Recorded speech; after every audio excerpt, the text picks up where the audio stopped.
आज हम paper folding से वर्ग बनाकर उसके गुणों को जानेंगे। यह एक आयताकार पेपर है।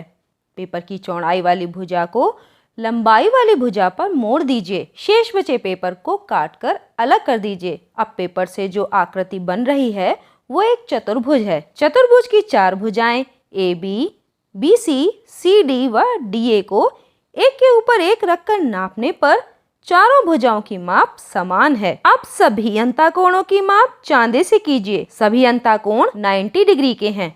अब सम्मुख यानी आमने सामने के शीर्ष A व C को पकड़कर पेपर को मोड़िए।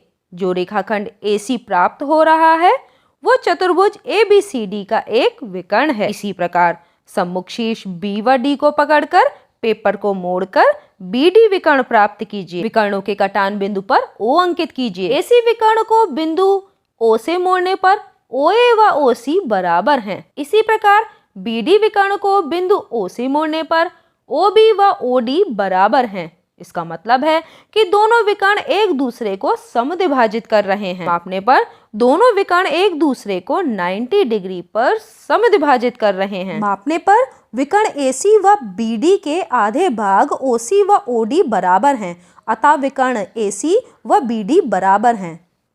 यह चतुर्भुज वर्ग है।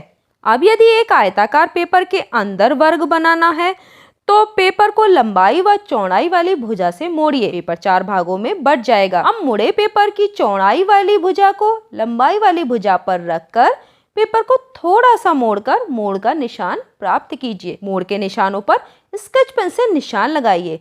अब इन मोड़ के निशानों से पेपर को मोड़कर चार रेखाखंड प्राप्त कीजिए जो वर्ग EFGH की चार भुजाएं हैं। भुजाओं को एक के ऊपर एक रखकर देखिए, चारों भुजाएं बराबर हैं।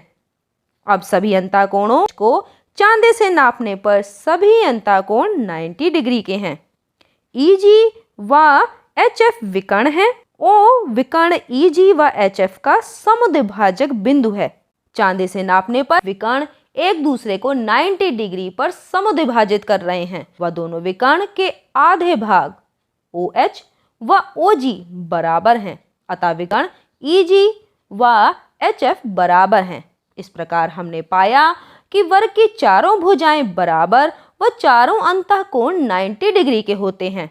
विकर्ण बराबर व एक दूसरे को 90 डिग्री पर समद्विभाजित करते हैं। यदि एक समांतर चतुर्भुज की चारों भुजाएं बराबर हो जाएं तो एक समचतुर्भुज प्राप्त हो जाता है, और यदि एक समचतुर्भुज का एक कोण 90 डिग्री हो जाए तो वह वर्ग बन जाएगा।